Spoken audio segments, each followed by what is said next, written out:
Bonjour tout le monde, j'espère que vous allez bien. Mon nom c'est Élodie Laflamme et je suis agente de liaison au collège La Cité, un autre live Facebook aujourd'hui. Aujourd'hui, on va s'attarder au programme d'art et de gestion culinaire. Donc, si jamais vous avez des questions sur ce programme-là, des interrogations, quoi que ce soit, des commentaires, écrivez-les. On est là pour répondre à ça durant tout le live. Et aujourd'hui, on a avec nous M. Jacques Deguille, le coordonnateur du programme, qui va venir nous expliquer un peu plus le fonctionnement, le processus, qu'est-ce qu'il faut pour rentrer dans ce programme-là aussi. Donc, M. Jacques, bienvenue. Merci d'avoir accepté de prendre le temps aujourd'hui. Merci pour l'invitation. Pour commencer, est-ce que vous pouvez nous expliquer un petit peu à quoi ressemble le programme d'art et de gestion culinaire? Bien, en fait, il faut faire la distinction entre les deux programmes parce que ces deux programmes, en fait, dans art et gestion culinaire. Donc, le programme d'art culinaire se veut le tronc commun du programme gestion culinaire. Donc, art culinaire, le programme d'1 an, et puis gestion culinaire qui est le programme de 2 ans. Excellent. Puis, est-ce que c'est des programmes qui sont reconnus partout à travers le Canada? Absolument, absolument. En fait, le programme d'art culinaire donne la possibilité à l'étudiant d'obtenir un certificat. Et puis, si l'étudiant choisit d'adhérer au programme de 2 ans, il va progresser vers son diplôme. C'est ça. Donc, une différence, 1 an, c'est un certificat et 2 ans, c'est un diplôme d'études collégiales. Absolument. Excellent. Puis, on a une question qui revient souvent de la part des futurs étudiants, c'est savoir, en fait, c'est quoi les conditions d'admission à ces programmes-là? Est-ce qu'il y en a, premièrement, à quoi ça ressemble? En fait, c'est d'avoir le diplôme du secondaire. OK. Parfois, dans certains cas, ça va être une équivalence ou d'être âgé de 19 ans et plus et puis faire le processus avec le bureau des admissions. Parfait. Puis, qu'est-ce que les étudiants apprennent dans ces programmes-là? Est-ce que c'est très pratique comme programme? Est-ce qu'ils apprennent à bien cuisiner dans un sens? En fait, on commence on les initie aux bases de la cuisine française et puis on va tranquillement en progression pour développer les compétences chez l'étudiant. Parfait, mais à quoi ça ressemble? Avez-vous des cuisines pour que les étudiants pratiquent? Oui, on a des laboratoires et puis les programmes donnent la possibilité aux étudiants d'être à peu près à 65 à 80 du temps dans les laboratoires, mis à part les cours de langue obligatoires et puis certains cours théoriques. Les programmes sont axés sur la majorité du temps en laboratoire. OK, parfait. Puis ça signifie qu'ils apprennent à cuisiner des recettes aussi plus traditionnelles? Est-ce qu'ils apprennent aussi à cuisiner des repas un peu plus de gastronomie? Oui, en fait, on commence tranquillement, gentiment à leur montrer, à leur enseigner les bases, le savoir-être de la cuisine, le comportement en cuisine professionnelle. Et puis, on les amène tranquillement, tout en étant initiés aux bases de la cuisine, à développer toutes ces compétences-là pour arriver en 2e année pour faire un petit peu de gastronomie, par exemple. Puis nous, au collège, on essaie de reproduire le plus possible la réalité du marché du travail. Donc, ils sont vraiment imprégnés dans nos cuisines. Ils travaillent comme si c'était une cuisine sur le marché du travail, par exemple. Super. Puis parlons-en du marché du travail. Est-ce que c'est un métier, en fait, qui est recherché présentement en 2020 par les employeurs? Absolument, beaucoup. C'est certain qu'on vit une période un peu difficile dans le moment, mais en temps, je dirais, un petit peu plus stable, un peu plus normal. Les étudiants, je veux dire, la très grande majorité des étudiants trouvent un emploi dès leur sortie du collège. Et puis même, il y en a beaucoup qui vont travailler aussi, qui vont concilier travail et études. Vous avez beaucoup de possibilités. Ils ont beaucoup de possibilités, d'ailleurs, dans les hôtels, par exemple, dans les services de traiteurs. Il y a toutes les gammes des restaurants aussi, que ce soit des restaurants plus standards, plus gastronomiques. Il y a également aussi dans les centres de personnes âgées, dans les hôpitaux, par exemple. Et puis, ça permet aussi à l'étudiant de voyager. On donne la possibilité aux étudiants également. Il y a une agence qui vient d'ailleurs à toutes les années au collège pour présenter justement cette possibilité-là aux étudiants d'aller travailler dans les Caraïbes, en Australie, en Europe. Wow. Donc, les possibilités sont excessivement grandes. Wow, génial. Puis est-ce que, parce qu'on sait que les étudiants, comme vous avez dit, il y a un côté très pratique à la formation au Oui. Collège La Cité. Est-ce qu'ils ont quand même un stage chez un employeur ou vraiment ces heures-là se font au collège? En fait, un stage obligatoire, non, mais un stage coop qui était inclus. Ça, c'est au choix de l'étudiant s'il veut vraiment se perfectionner entre sa première et sa deuxième année. Donc, il peut Mhm. adhérer à son stage coop. Intéressant. Ça, je pense que c'est un plus à la formation parce que plus qu'on touche vraiment du terrain, ensuite, quand ils sont sur le marché du travail, j'imagine que c'est plus facile pour eux aussi, là. Oui, puis aussi, il y a beaucoup de restaurateurs, de chefs qui viennent faire des menus chez nous. Et Wow. puis, ils sont quand même mis en interaction avec ces gens-là. Puis souvent, ces chefs-là vont recruter de nos étudiants. Euh, Pour après. oui, absolument. Puis des fois, on a la difficulté à les garder au collège, mais ça, c'est une paire de manches. Mais bon. Ça dépend de leur choix, j'imagine. Puis les professeurs, eux, est-ce que ce sont tous des chefs, des anciens chefs? C'est qui Mais les professeurs? oui, on est tous des chefs bien, je dirais pas réputés. Certains, oui, mais on a beaucoup d'expérience. On a plus de 40 ans d'expérience chacun dans le Wow. métier. Donc, on a roulé notre boss depuis des années, des années, des années. Certains d'entre eux ont voyagé beaucoup. Certains d'entre eux viennent de France également. Alors, Wow. voilà. Excellent. Puis, qu'est-ce que la deuxième année du diplôme du programme gestion culinaire apporte de plus à l'étudiant? Tu sais, si par exemple, si un étudiant hésite de faire seulement le certificat ou la technique de 2 ans, c'est quoi la différence?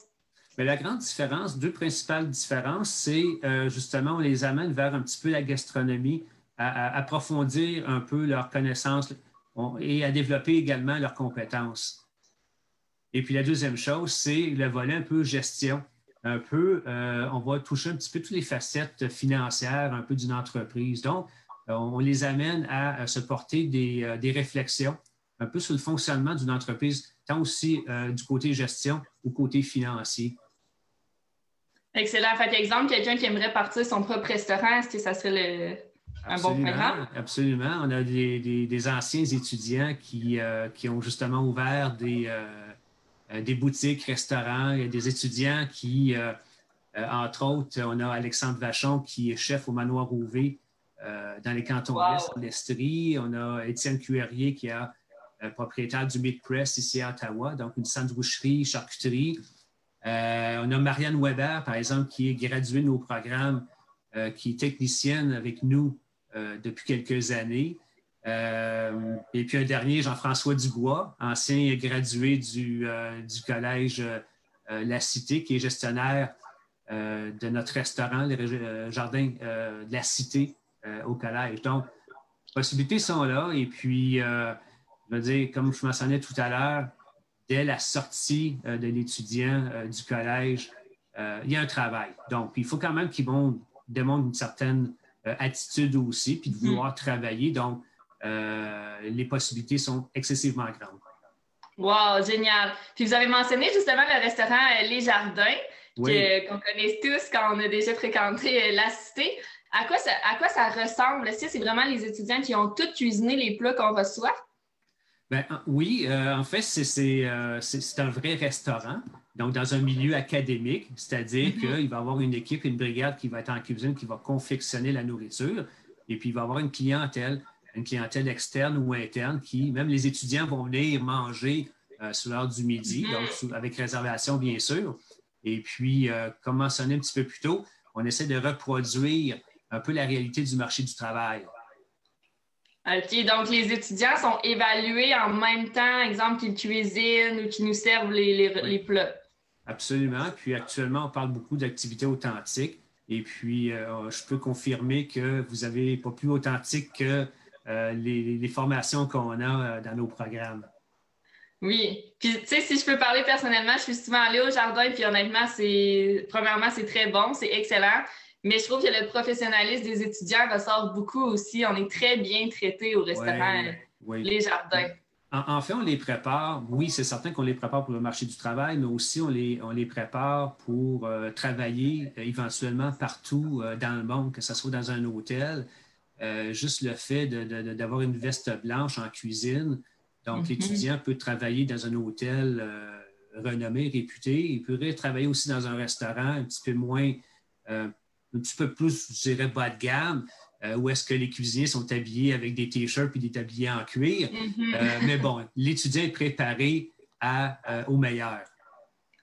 Excellent. Puis à quoi ressemble l'horaire de cours dans ces programmes? L'horaire de cours, généralement, les cours débutent à 8 heures le matin et puis peuvent se terminer à peu près vers 21 heures, dépendamment les cours que l'étudiant a à son horaire. Il peut avoir des cours de 3 heures, il peut avoir des cours de 6 heures maintenant, des cours un petit peu plus longs aussi également. Si je prends, par exemple, des cours de calcul et contrôle en alimentation, ça va être un cours de 3 heures versus un cours de menu express cuisine française qui va être de 7 heures, par exemple. OK, donc ça peut vraiment varier. Puis j'imagine que c'est en quoi 4 à 6 cours que les étudiants choisissent? Grosso modo, à peu près 6 cours. Donc, c'est certain qu'un étudiant pourra avoir un 3 heures de cours le lundi matin, il peut avoir un 6 heures de cours le mardi, congé mercredi, il pourra avoir un service le jeudi, un cours de 6 ou 7 heures, il peut avoir un cours de pâtisserie également le vendredi matin, donc de 4 ou 5 heures. Donc, ça ressemble plus, grosso modo à ceci. Ouais. Intéressant. Puis, je pense qu'on ne peut pas passer à côté du sujet que présentement, on est en temps de pandémie. Oui. Tu sais, la COVID-19 est très présente. Est-ce que vous avez trouvé des alternatives pour que les étudiants puissent garder le côté pratique à votre formation? Oui, absolument. Actuellement, on accueille les étudiants un peu comme on faisait dans le passé, sauf qu'avec les mesures de la santé publique en vigueur, c'est certain. Donc, l'étudiant a sa visière, a son masque, et puis on insiste excessivement beaucoup sur les règles d'hygiène et sécurité alimentaire. Donc, et puis actuellement, ça se passe très bien. Par contre, les règles sont suivies à la lettre. Et puis, côté alimentaire, justement, pour nos deuxièmes années, cette année, il n'y a pas de service de restaurant. Donc, ça a été converti en préparation de plats, de mets préparés. Un site web au Jardin de la Cité où est-ce que n'importe qui pourrait passer sa commande et puis venir récupérer au jardin. Donc, il n'y a pas de contact direct avec... en fait, les contacts directs avec la clientèle sont limités. Exactement. Donc, ils préparent des plats. Puis c'est quoi? C'est à chaque semaine, les gens peuvent venir s'en procurer? Oui. Actuellement, c'est les jeudis, vendredis en fin de journée.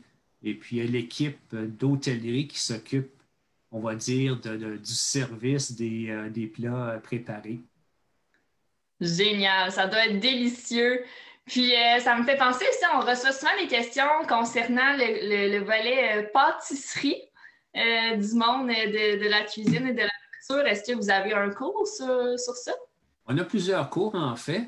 Et puis, on développe, encore une fois, on initie les étudiants à la pâtisserie, que ce soit la pâtisserie française, les viennoiseries, le chocolat. Et puis, à chaque étape de son parcours, l'étudiant a des cours différents de pâtisserie. Donc, ce n'est pas un programme de pâtisserie comme tel, sauf qu'il y a beaucoup de compétences qui sont développées dans ces cours-là. Donc, c'est plus que l'initiation en tant que telle. OK, génial. Puis est-ce qu'il y a aussi des cours sur la mixologie, peut-être plus? Pas dans les programmes culinaires, côté boissons, alcool, etc. Donc, il faut plus aller du côté du programme de gestion des services d'hébergement et de restauration, où est-ce que ce volet-là va être un petit peu plus mis de l'avant. Génial. Puis en terminant, M. Jacques, est-ce que vous auriez un ou des conseils à dire à des futurs étudiants qui aimeraient étudier dans vos programmes? Oui, en fait, c'est un choix de carrière qui est super passionnant. Donc, si vous aimez cuisiner, vous avez un peu de passion en vous et puis vous aimez faire plaisir aux gens, faire des belles réalisations, je pense qu'on a deux programmes qui sont faits sur mesure pour vous. Et puis, en tout temps également, j'invite les étudiants à communiquer avec moi si ont des questions en cours de route aussi. Donc, je pense que vous allez être capable de donner mes coordonnées. Soyez bien à l'aise de communiquer avec moi. Je suis le coordonnateur des programmes, donc j'aurai assurément question à vos réponses. Exactement, une bonne personne ressources et d'expérience aussi dans le domaine. Oui. Donc, merci beaucoup. Oui, plus de réponses à vos questions que des questions à vos réponses. Donc, un petit lapsus, désolé. C'est correct. Mais merci beaucoup, Jacques, d'avoir pris le temps d'être avec nous aujourd'hui. Je pense que c'est très apprécié. J'espère que vous avez aimé ça. Oui, en fait, ça me fait un grand plaisir. Et puis, encore, on vous attend en septembre prochain. Génial. Donc, merci. Puis merci à tous d'avoir écouté le live encore. On va laisser les coordonnées de Jacques dans les commentaires. Si jamais vous avez des questions, on est là pour y répondre. Puis en terminant, j'aimerais vous dire un gros merci de nous suivre sur les médias sociaux, que ce soit sur Instagram ou Facebook. On tient vraiment à rester présent pour vous, même si on est plus à distance qu'auparavant. Puis restez à l'affût parce qu'il y a d'autres lives Facebook qui s'en viennent cet automne. Bye bye tout le monde! Au revoir!